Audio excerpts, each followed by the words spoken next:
Bonjour à tous et bienvenue, vous regardez 6 minutes chrono, le rendez-vous quotidien de la rédaction de Lyon Capitale. Et aujourd'hui nous sommes avec Sophia Popov, bonjour. Bonjour. Alors vous êtes adjointe à la ville de Lyon mais aussi candidate pour les écologistes aux élections européennes. C'est à ce titre-là qu'on vous a invité aujourd'hui.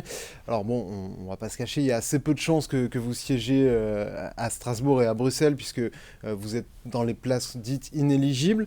Et puis les perspectives sont pas totalement positives pour l'instant pour la liste Les écologistes qui est menée par Marie Toussaint. C'était une élection il y a 5 ans qui avait plutôt réussi aux écologistes. Ça avait été finalement un marchepied vers les grandes conquêtes aux élections municipales qu'on a vues à Bordeaux, à Strasbourg et plus particulièrement ici à Lyon. Comment vous expliquez que l'air du temps vous soit moins favorable ?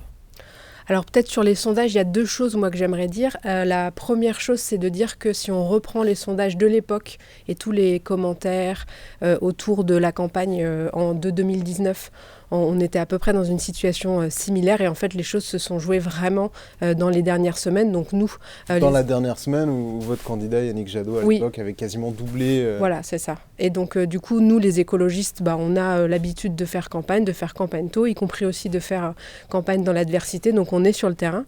Et peut-être si on en est à commenter les sondages, moi finalement plus que nos scores ou les scores des autres forces progressistes aujourd'hui dans cette élection, moi ce qui m'inquiète vraiment, c'est plutôt les 32% qui sont donnés au Rassemblement national et c'est pour ça que les écologistes ont fait campagne, on est sur le terrain pour éviter que ces prévisions deviennent une réalité le 9 juin. C'est une élection qui d'habitude, en plus vous souriez, c'est plutôt une élection qui vous est assez favorable. Là c'est quoi ? C'est que les gens n'ont pas la tête à ça ? C'est qu'il y a un déficit de notoriété de votre tête de liste ? C'est qu'en face vous avez la concurrence de Raphaël Glucksmann, qui est la liste socialiste, qui incarne un peu peut-être le vote utile à gauche ? Encore une fois, en 2019, la situation était à peu près similaire au niveau des sondages, au niveau des commentaires. Donc, je me garderai bien d'expliquer. Finalement, ça vous va pour l'instant. Non, mais je veux dire, du coup, la situation, ça ne veut pas dire que ce sera qu'aujourd'hui, si dans les sondages, on est à peu près à 8-9%, la situation va se maintenir dans les prochaines semaines. La campagne, elle commence à démarrer sur le terrain. On est encore dans les 2 premières semaines de mai avec un certain nombre de ponts. Donc, je pense que les gens ont la tête ailleurs. Mais nous, voilà, on est sur le terrain et on continue à mobiliser. On a fait des grandes actions de mobilisation pour lutter contre la malinscription, parce que la première des choses à faire pour une élection, c'est de s'assurer que les gens sont bien inscrits sur les listes électorales et donc que le 9 juin, ils aient le choix. Et là, on rentre plus dans le débat d'idées. On a aussi les premiers grands débats qui ont eu lieu au niveau télévisuel, par exemple, et où on peut commencer à argumenter sur le fond, à présenter notre programme et notre liste. Et toute notre liste, il y a effectivement Marie Toussaint, qui est notre tête de liste, mais notre liste, elle est très diverse.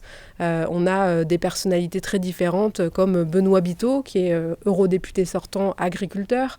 On a Amine Kessassi, qui est un jeune de 20 ans qui vient des quartiers nord et qui est engagé dans le milieu associatif. Et donc, on a une belle liste avec des jolies personnalités qui portent des combats différents pour faire écho à notre programme. Comment vous définirez votre vision de l'Europe, puisque vous êtes un parti qui s'appelait avant Europe Écologie Les Verts, qui a toujours cru dans l'Union européenne.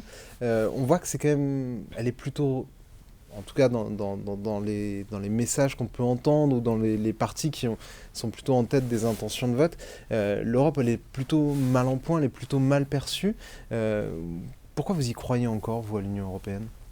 Alors, ce qui est sûr, c'est que moi, je comprends qu'un certain nombre de citoyens et de citoyennes français et françaises, mais aussi à l'échelon de l'Europe, se méfient un peu, se détachent et n'aient pas forcément envie de donner encore plus de compétences à une Europe qui, aujourd'hui, ne les protège pas.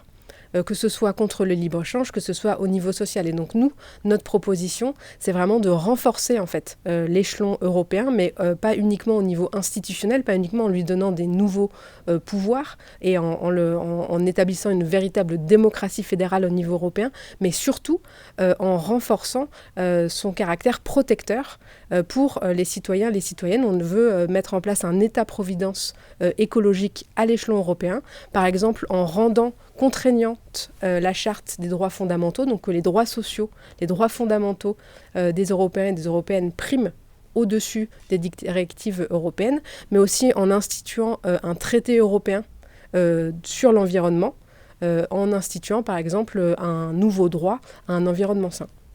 Là-dessus, il y a eu des avancées sur le dernier mandat, sur la cause environnementale, mais elles ont plutôt été détricotées, notamment par le mouvement des agriculteurs. Est-ce que l'Europe, elle est, vu le territoire finalement qui peut être une chance ou un handicap, est-ce qu'il est possible d'avancer environnementalement sur l'ensemble des pays membres ?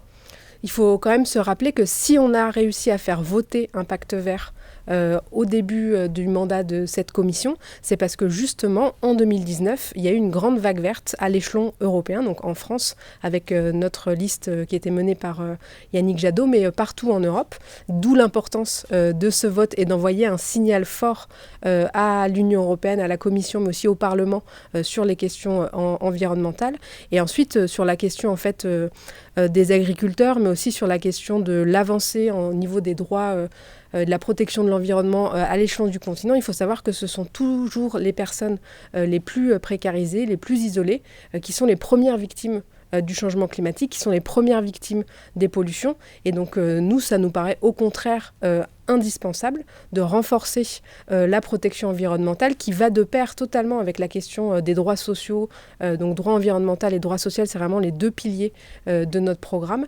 Et nous, au contraire, on pense qu'il faut accélérer dans cette direction et qu'il faut du coup le 9 juin envoyer un signal fort comme en 2019 pour pouvoir réorienter en fait la majorité un peu molle du Parlement qui s'est un peu tournée, un petit peu carrément tournée vers la droite puisqu'ils ont vu plutôt des signaux allant de ce côté-là. Il faut redonner un signal fort. Merci beaucoup Sophia Popov d'avoir répondu à notre invitation, à nos questions. Moi je vous retrouve très bientôt pour une nouvelle édition de 6 minutes chrono. Au revoir.